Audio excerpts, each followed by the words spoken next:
안녕하세요. 사연을 부탁해입니다. 오늘의 사연을 소개하겠습니다. 결혼 전 남편에게 전화가 와서 받았더니 남편이 들뜬 목소리로 말했습니다. 연주야, 너 지금 집이야? 집이야. 혹시 시간 괜찮으면 내가 잠깐 너네 집 앞으로 갈까 하는데 괜찮을까? 괜찮긴 한데 왜 그러는 건데? 주말이라고 엄마가 너 먹이겠다고 음식 잔뜩 하고 계시거든. 그래서 데리러 가려고 했지. 나 때문에 음식을 하셨단 말이야? 그럼 내가 너무 죄송하잖아. 라며 제가 안절부절 못한 채 말을 했지만 남편은 그저 웃기만 할 뿐이었습니다. 전화를 끊자마자 아빠가 물었어요. 왜? 성빈이야? 오늘 아빠랑 외식하려고 했는데 어쩌지? 성빈 씨네 어머님이 같이 밥 먹자고 음식을 하고 계신가 봐. 그래? 그럼 얼른 가봐야지. 항상 잘 챙겨주셔서 내가 다 고맙네. 그러게. 근데 고맙긴 한데 조금 부담스럽기도 하고 그래. 너랑 친해지려고 그러는 것 같은데 부담스러울 게 뭐가 있어. 얼른 준비하고 다녀와. 성빈 씨가 데리러 온다고 기다리고 있으라고 하더라고. 여기까지 데리러 온다고? 사람이 참 괜찮은 것 같아. 라미 아빠가 흐뭇한 미소를 지었습니다. 그날은 오랜만에 아빠와 외식을 하기로 했던지라 미안한 마음이 가득할 수밖에 없었지만 이미 음식을 만들고 있다는 말에 거절할 수가 없어 잠시 후 남편 차를 타고 시댁으로 향했습니다. 시댁에 도착하자마자 시부모님이 한박 웃음으로 반겨주셨는데요. 남편의 여동생인 시누이 또한 활짝 웃으며 반겼습니다. 특히나 시어머님이 제 손까지 잡으며 말했어요. 어서 와라. 준비 다 됐으니까 잠깐만 앉아 있어. 저도 좀 도울게요. 아니야. 넌 손님인데 네가 도울 게 뭐가 있다고 그래. 손님은 그냥 앉아 있고 성빈이 수빈이는 얼른 와서 엄마 좀 도와줘. 라는 말에 남편과 시누이가 주방으로 갔고 시어머님 옆에서 열심히 거들고 있었습니다. 그 모습에 저도 주방으로 들어가려고 했지만 시아버님이 저를 말렸어요. 넌 손님이니까 여기 앉아 있으라니까.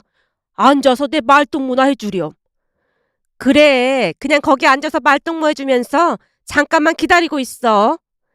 시어머님이 다시 당부를 하는 모습에 소파에 앉았고 시아버님과 이런저런 대화를 하고 있던 중 식사 준비가 됐다는 말에 식탁으로 다가갔는데요.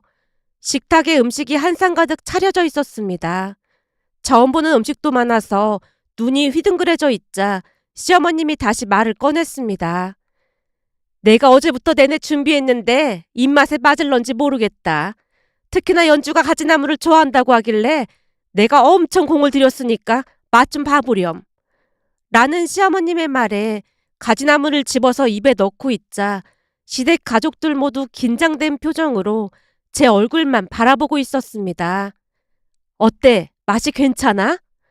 네, 엄청 맛있어요. 외할머니가 해주시던 맛이 나긴 해? 네, 외할머니가 해주시던 맛이랑 똑같아요. 라며 제가 엄지손가락을 치켜 세우자 시어머님뿐만 아니라 시댁 가족들 모두 활짝 웃으며 좋아했습니다. 그렇게 화기애애한 분위기 속에서 맛있게 식사를 한 뒤 집에 돌아가기 위해 자리에서 일어났는데요. 시어머님이 다급한 목소리로 말했습니다. 잠깐만 기다려봐. 내가 반찬 좀 싸놨으니까 갈 때 사돈양만 좀 가져다 드리렴. 반찬을요? 사실은 오늘 같이 오시라고 하고 싶었는데 사돈양반 불편할까 싶어서 말도 못 꺼냈지 뭐니. 그러니까 이 반찬 가지고 가서 사돈양반이랑 같이 식사하렴. 특히나 가지나물은 넉넉하게 담았어. 그리고 성빈이는 연주집까지 데려다주고. 당연하지. 엄마, 반찬은 내가 들을게. 라며 남편이 반찬을 받아들었는데요. 우리 아빠까지 신경 써주시는 모습에 감사한 마음이 들어 순간 눈물이 고인 채 진심으로 감사 인사를 드렸습니다. 어머님, 정말 감사합니다. 반찬 몇 개 담은 것뿐인데 감사하긴 뭐가 감사해. 네가 그러니까 내가 쑥스럽잖니. 아니에요. 정말 감사합니다. 라고 제가 다시 감사 인사를 드린 뒤 남편 차를 타고 집으로 돌아왔는데요. 제 손에 들려있던 것을 본 아빠가 물었어요. 그건 뭐야? 성빈 씨 어머님이 반찬을 싸주셔서 가지고 왔어. 아빠랑 같이 먹으라고 하시는데 어찌나 고마웠는지 몰라. 그러게 말이다. 나까지 신경 써주시고 정말 감사하네. 그 뒤 시어머님이 주신 음식으로 밥상을 차려드렸어요. 입맛에 맞았는지 아빠가 연신 감탄을 했습니다. 남편과 저는 친구 소개로 만나서 1년 정도 사귄 뒤 결혼을 했는데요. 사귀는 내내 남편뿐만 아니라 시댁 가족들이 너무 잘해줘서 몸둘 바를 모를 정도였습니다. 특히나 시어머님은 엄마 없이 아빠와 단 둘이만 살고 있는 저를 매사 신경 써주셨고 세상에 이런 시어머니가 또 있을까 싶을 정도로 좋은 분이었습니다. 결혼하기 전 외가가족들과 고모들에게도 남편을 소개했고 예의 바르고 착한 남편 모습에 가족 모두 마음에 들어했습니다. 그랬기에 우리는 가족들의 축복 속에서 결혼식을 올렸습니다. 신혼집은 외할머니에게서 받은 집이 있었기에 그곳에서 시작을 했는데요. 외할머니가 돌아가시면서 제게 집을 남겨주셨거든요. 잠시 외가가족들 이야기를 해드리자면 외가가족들은 가족애가 남달랐습니다. 초등학교 때 엄마가 돌아가신 뒤에도 외가가족들과 자주 어울리고 지냈으니까요. 외가가족들은 엄마 없이 아빠와 단둘이 살고 있던 저를 끔찍이도 챙겼는데요.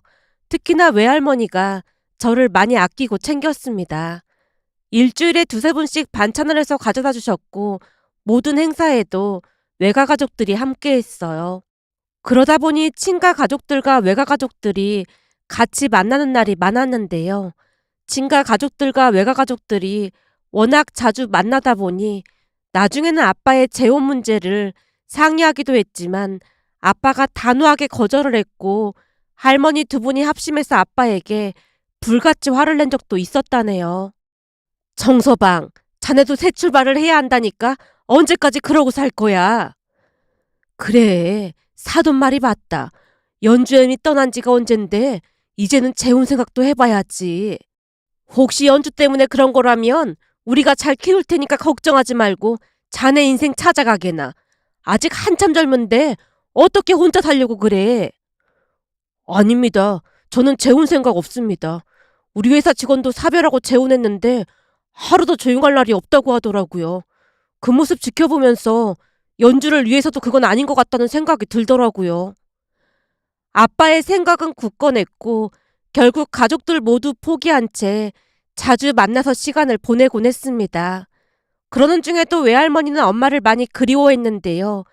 어느 날은 외할머니가 위경련으로 입원을 했다는 소식을 들었고 급히 병원에 갔더니 병실 밖에 앉아있던 이모가 조용히 말했어요.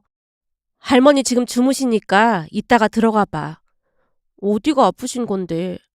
위경련이라고 하는데 사실은 그동안도 여기저기 자주 아프셨어. 자식을 먼저 보냈는데 멀쩡한 게 이상한 거 아니겠어? 넌 잘 모르겠지만 네가 초등학교를 졸업했을 때도 그리고 중학교, 고등학교, 대학에 입학을 했을 때도 네 엄마도 불쌍하고 너도 불쌍하다고 하시면서 맨날 눈물바람이셨어. 그랬으니 병이 안 나고 백이겠어. 특히나 조금 있으면 네 엄마 기일이잖니. 언니 생일 때랑 기일 때만 되면 더 심하셨거든. 근데 나는 전혀 모르고 있었던 거네. 좋은 일도 아닌데 너한테 알릴 필요 없었으니까 그냥 쉬쉬했던 것뿐이야. 라는 이모 말에 고개를 떨구고 말았는데요. 외할머니와 함께 있을 때는 항상 밝은 모습만 보여주셨기에 그토록 소가리를 하고 계신 것을 전혀 눈치채지 못했으니까요. 그 뒤에도 외할머니는 자주 병원을 다니셨고 결국 위암으로 세상을 떠나셨습니다. 외할머니께서 임종하기 바로 직전 친할머니가 외할머니의 손을 잡자 외할머니의 눈에서 눈물이 뚝 하고 떨어졌는데요. 사돈, 우리 연주 걱정은 하지 말고 편히 쉬세요. 연주애미도 걱정하지 말라고 꼭 좀 전해주세요. 라는 말을 끝으로 외할머니가 조용히 눈을 감으셨습니다. 그렇게 가족 모두 큰 충격 속에서 장례를 치렀고 장례를 치르는 내내 할머니와 고모도 장례식장을 지켰는데요. 친가와 외가는 그냥 하나의 가족이 되어 있었습니다. 그런데 장례를 치르고 2달 정도가 지나갈 무렵 외가 가족들이 집에 찾아왔고 이모가 말을 꺼냈어요. 이미 돌아가실 걸 알았던 것인지 엄마가 작년에 우리를 다 불러놓고 부탁한 게 있어요. 부탁이라니? 우리 모르게 무슨 부탁을 하셨단 말이야? 아빠가 외삼촌 부부와 이모 부부를 번갈아가며 바라보고 있자 이모가 다시 말을 이어갔습니다. 엄마가 사시던 집을 연주한테 주고 싶다고 우리 의견을 물으셨어요. 뭔 말도 안 되는 소리를 하고 있어. 엄마 유언이에요. 그리고 형부한테 주겠다는 게 아니고 우리 연주한테 주겠다고 한 거고요. 물론 우리 모두 그 의견에 동의했어요. 엄마 집인데 엄마가 원하시는 대로 하는 게 맞는 거잖아요. 집이 한두 푼 하는 것도 아니고 그건 말도 안 되는 소리지. 우리는 괜찮으니까 처제랑 처남이 알아서 해. 생각해봐. 그동안 장모님뿐만 아니라 처제랑 처남이 우리한테 어떻게 했는데 우리가 그걸 받을 수가 있겠어. 우리는 절대 못 받으니까 그런 줄 알아. 형부, 엄마 마음이 그러신 거니까 그냥 받아주세요. 그래야 돌아가신 엄마 마음이 편하다고 하시잖아요. 우리는 그거면 다 괜찮아요. 그리고 다른 사람도 아니고 우리 연주한테 주는 거잖아요. 예전에 부모님이 바쁘셔서 언니가 우리 남매를 업어 키웠잖아요. 이렇게라도 언니한테 받은 거 돌려주고 싶어요. 라는 외가 가족들 말에 외할머니 집은 제 명의가 됐습니다. 하지만 그때는 그 의미를 잘 알지 못한 채 그냥 막연하게 외가 가족들에게 감사한 마음을 가져야 한다는 마음뿐이었어요. 다만 아빠가 저를 앉혀놓고 단단히 일렀습니다. 엄마가 일찍 세상을 떠난 건 참 애통한 일이지만 그래도 좋은 가족들이 있어서 얼마나 다행인지 모르겠다. 요즘은 재산 때문에 가족끼리 싸우고 난리도 아니라고 하던데 세상에 이런 가족들이 또 있을까 싶네. 그러니까 앞으로 가족들한테 항상 잘하고 살아야 해. 라며 제게 몇 번이나 당부를 했습니다. 그 뒤 남편을 만나서 결혼을 했고 남편 또한 친가 외가 가족들을 챙기며 잘 지냈습니다. 남편 입장에서는 집 걱정 없이 살 수 있게 된 것만으로도 그저 감사하다고 했으니까요. 하지만 결혼 후 혹여나 남편이 불편해할까봐 혼자 외가 가족들을 만나러 가겠다는 말을 했지만 남편이 오히려 저를 나무랐어요. 이제 나도 가족인데 당연히 같이 가야지. 그리고 이런 비싼 집을 주셨는데 당연히 가야지. 라며 남편이 따라 나섰습니다. 아무래도 시댁 형편이 넉넉지 않았던지라 비록 제 명이긴 했지만 집이 있다는 것에 자부심 같은 것을 느끼고 있는 것 같아 보였어요. 친구들과 통화를 하거나 하면 집이 있다며 큰 소리로 자랑을 했으니까요. 그런데 시간이 지나면서 시댁 가족들과 남편이 본 모습을 드러내기 시작했고 시어머님이 암암리에 저를 압박했습니다. 근데 니들 왜 아직 임신 소식은 없는 거니? 빨리 나올수록 니들한테 좋은 거니까 서두르도록 해라. 라며 얼굴을 마주할 때마다 시어머님이 압박을 했는데요. 이상했던 것은 시어머님의 목소리도 변해갔다고 해야 할까요? 자상하던 목소리는 온데간데였고 점점 싸늘하게 바뀌어 갔습니다. 시어머님이 계속해서 압박을 했지만 제 나이가 많은 편도 아니었고 저는 천천히 여유를 가지고 계획 임신을 하고 싶었기에 그냥 한 귀로 듣고 한 귀로 흘러버리고 말았는데요. 어느 날은 남편도 불만스레 말을 꺼냈어요. 우리 결혼한 지 1년이 다 돼가는데 이제 슬슬 임신계획 세워야 하지 않을까? 내년에 임신계획 세우기로 약속했던 거잖아. 근데 왜 이렇게 서두르는 거야? 아니, 집에서 손주 보고 싶다고 하시니까 그런 거지. 알았어. 그럼 한번 생각해 볼게. 라며 제가 대답을 했지만 왠지 모르게 뭔가 이상한 기분이 들었다고 해야 할까요? 그도 그럴 수밖에 없었던 것이 결혼 전과는 너무나 달라진 시댁 가족들의 모습에 실망이 이만저만이 아니었으니까요. 그랬기에 오히려 임신을 조금 미뤄야 한다는 것을 직감적으로 알 수 있었던 것 같습니다. 그리고 제 직감은 빗나가지 않았는데요. 시간이 지나면 지날수록 그토록 착하던 시댁 가족들이 변해가기 시작했습니다. 어느 날은 시어머님이 불러서 시댁에 갔더니 기가 막힌 말을 꺼냈어요. 내가 우리 아들한테 들어보니까 지금 니들이 사는 집 명의가 며느리 이름으로 되어 있다던데 그게 정말이니? 우리 외할머니가 물려주신 거니까 당연히 제 이름으로 되어 있는데 그게 무슨 문제가 될까요? 그동안 우리가 너한테 얼마나 잘해줬는데 그렇게 뒤통수를 칠 수가 있어. 네? 뒤통수를 치다니요? 그게 무슨 말씀이세요? 생각해봐라. 내가 사돈 양반 반찬도 몇 번이나 만들어다 주고 그랬잖니? 내가 그랬던 건 며느리인 너를 우리 가족으로 생각해서 그런 거야. 근데 어쩜 그까짓 돈 앞에서 편 가르듯 이럴 수가 있어. 편을 가르다니요. 그렇잖니. 우리는 너를 온전한 가족으로 받아들인 건데 넌 아직도 우리를 의심하고 있으니까 아파트 명의를 네 명으로 한 거 아니겠어? 이건 우리를 배신한 거나 다름없는 거야. 시어머님이 눈까지 부릅뜬 채 저를 노려봤고 시누이도 팔짱을 낀 채 저를 노려보고 있었습니다. 그 모습에 당황한 채 제가 입을 뗐어요. 그 아파트는 외할머니가 남겨주신 거라 제 이름으로 하는 게 맞다고 생각합니다. 외가 가족들한테도 많이 미안한 일이라 아직까지도 마음이 안 좋거든요. 그게 뭐가 잘못됐다고 그러시는 건지 잘 모르겠습니다. 평소 시어머님에게 말대꾸를 해본 적이 없던 제가 그 어느 때보다 단호한 목소리로 말을 하자 시댁 가족들이 약간은 당황한 듯 해 보였어요. 시어머님이 갑자기 목소리를 낮추며 대답했거든요. 하긴 네 말 들어보니까 맞는 말인 것 같구나. 난 그저 네가 우리를 가족으로 생각하지 않는 건 아닐까 해서 높아심이 한 말이니까 신경 쓰지 마라. 그런 건 절대 아닙니다. 그래 그건 알았고 내가 할 말이 더 있는데 말이야. 라며 시어머님이 약간 뜸을 들이고 있었는데요. 지금 돌이켜보면 시어머님이 다음 말을 하기 위해 아파트 명의 문제를 들먹이며 복선을 깔았던 게 아닌가 싶었습니다. 곧 시어머님 입에서 더욱 충격적인 말이 터져 나왔으니까요. 집은 외할머니한테 받은 거니까 당연히 네 명으로 하는 게 맞는 거지.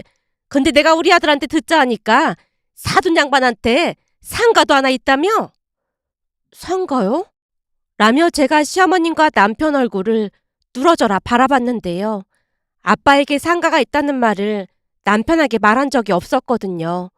결국 제가 눈을 커다랗게 뜬 채 남편을 바라보자 남편이 눈치를 보며 말을 꺼냈어요.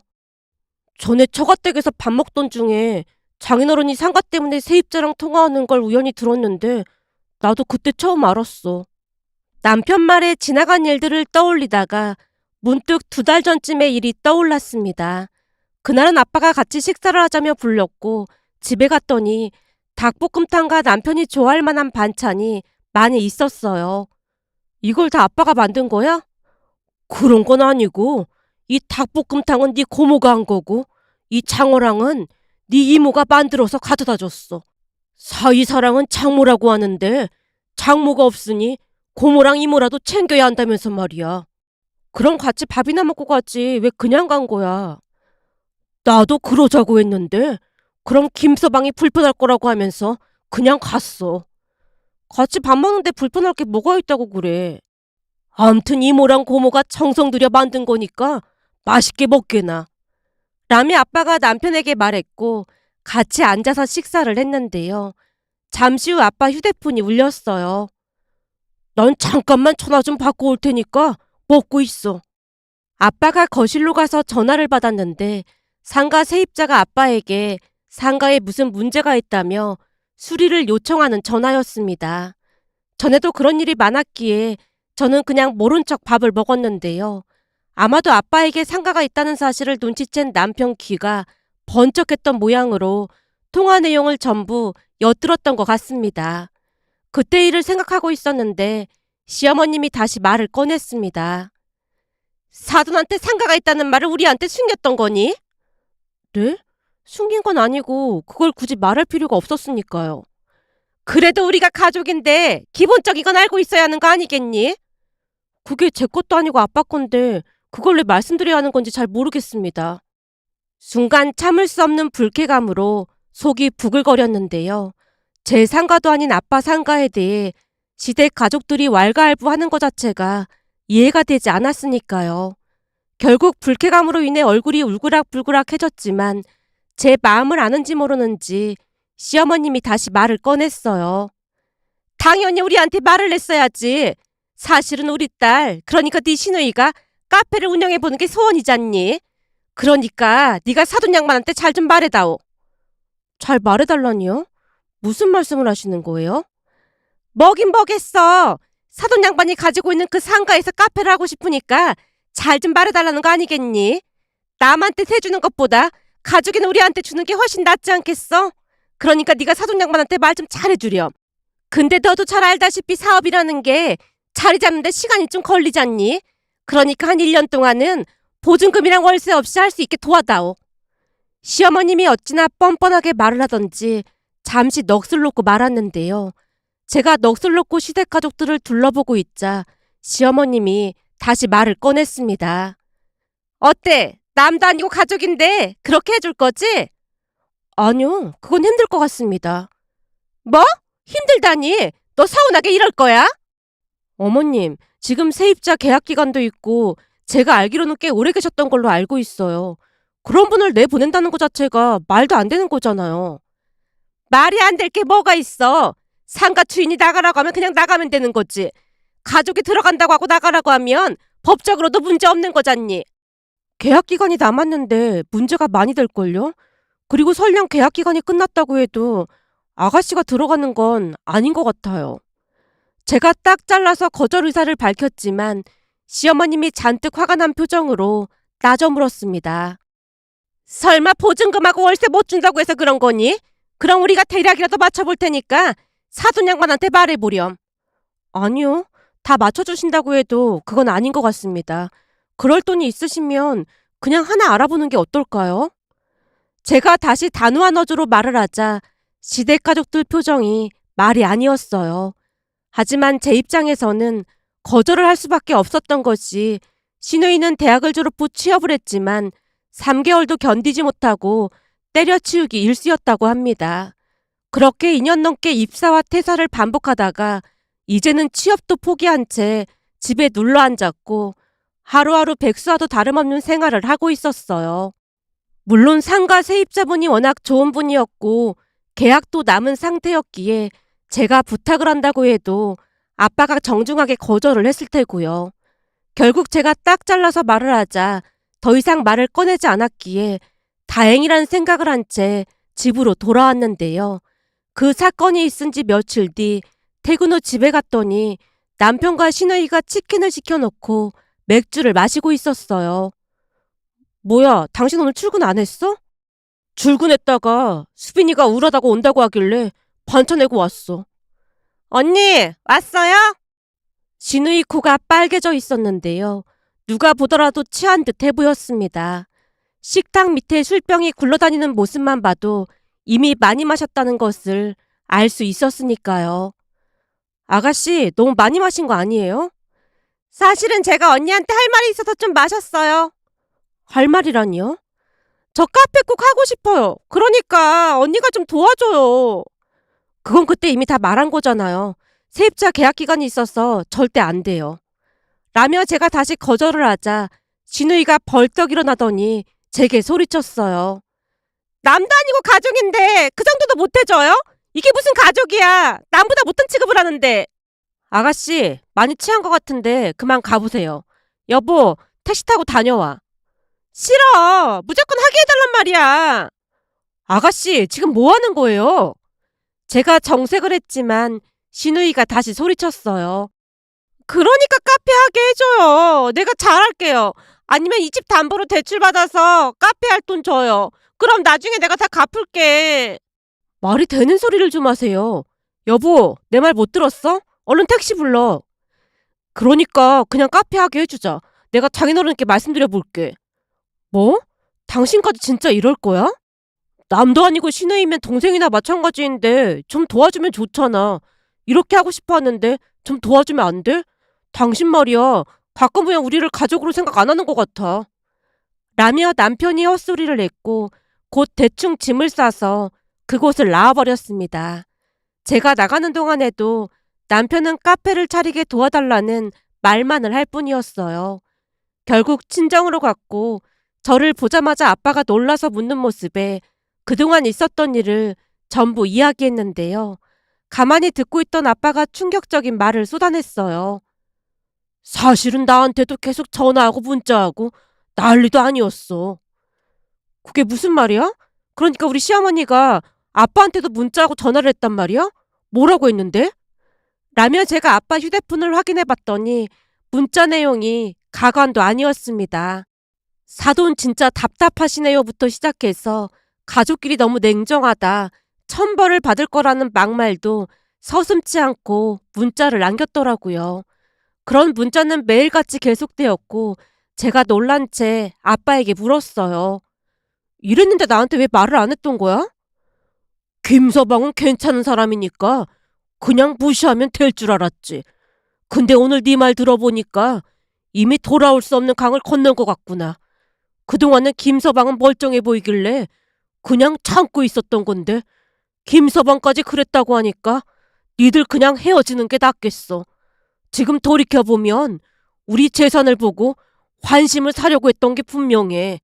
우선 내일쯤 집에 가서 김서방 짐 다 내놓고 현관 비밀번호부터 바꿀 생각해. 라는 말에 고개를 끄덕였고 다음날 회사에 연차 휴가를 낸 채 정리를 하기 위해 집에 들어갔더니 시누이가 소파에 대자로 누워서 자고 있었습니다. 여기 우리 집이니까 당장 나가세요. 여기가 우리 오빠 집이지 왜 니네 집이야. 난 못 나가니까 그런 줄 알아. 라며 시누이가 다시 대자로 누워있는 모습에 하는 수 없이 고모에게 전화를 했고 잠시 후 고모가 집에 쫓아왔는데요. 고모가 시누이에게 불같이 화를 내자 시누이가 제게 달려들어 머리채를 잡는 게 아니겠어요. 그러면서 제 얼굴에 손톱 자국까지 나게 됐습니다. 그런데 정작 말려야 할 고모가 조용히 있는 모습에 제가 고모를 빤히 바라봤더니 시누이의 만행을 휴대폰으로 전부 촬영하고 있었습니다. 그리고는 고모가 조용히 경찰에 전화를 했고 고모가 전화를 하는 모습에 시누이가 기겁을 한 채 주랭랑을 쳤습니다. 그날 시누이는 맨정신이었는데요. 술도 마시지 않은 상태로 제 머리채까지 잡았다는 것에 큰 충격을 받을 수밖에 없었습니다. 그렇게 저는 고모와 함께 병원을 찾았고 진단서까지 끊고는 남편에게 영상과 진단서를 같이 보냈어요. 물론 이혼하겠다는 말도 잊지 않았고요. 그랬더니 잠시 후 남편이 찾아와서 울며불며 매달렸습니다. 여보, 그때 나한테 엄마 없이 자라서 절대 이혼 같은 거 하고 싶지 않다고 했잖아. 근데 이혼이 웬 말이야. 웃기는 소리 하지 말고 당장 나가. 재산에 미쳐서 날뛰는데 어느 누가 참고 살아. 지금 생각해보니까 니네 가족 전부 내 재산 노리고 그랬던 거지? 진짜 무섭고 소름 끼치니까 빨리 이혼 도장이나 찍을 생각해. 미리 말하지만 우리는 이미 변호사도 알아보고 있으니까 한번 해볼 만큼 해보던지. 근데 네 동생이 워낙 큰 건을 만들어놔서 방법이 없을 거야. 거기다 니네 엄마가 우리 아빠한테 문자로 협박한 것도 그대로 가지고 있고 말이야. 제 말에 남편이 울며불며 매달렸지만 남편을 내쫓아버렸습니다. 처음에는 이혼을 못하겠다고 버팅기던 남편도 나중에는 포기를 한 모양인지 결국 이혼 도장을 찍었고 우리는 이혼을 했습니다. 결혼 전에는 간도 쓸개도 다 내줄 것처럼 행동하던 전 시댁 가족들의 모습이 모두 가식이었다는 생각을 하니 소름이 돋으며 몸서리가 쳐졌으니까요. 그렇게 그들을 잊고 가족들과 잘 지내고 있었습니다. 그런데 얼마 전 전남편을 소개해줬던 사람이 전남편 소식을 전해왔는데요. 전남편 월급이 가압류됐다면서 돈을 빌리러 왔었다네요. 그러다가 결국 회사까지 그만뒀다고 했습니다. 자세한 내용을 묻진 못했지만 전 시어머니와 시누이가 어마어마한 사고를 쳤다는 소리만 들었을 뿐이었어요. 그 말을 듣고 있는데 또다시 소름이 돋으며 그때 이혼하길 정말 잘했다는 생각이 들면서 이런 사연이 또 있을까 싶어 이렇게 글 남겨봅니다. 오늘의 사연은 여기까지였습니다. 즐겁게 보셨다면 구독, 좋아요 부탁드립니다. 고맙습니다.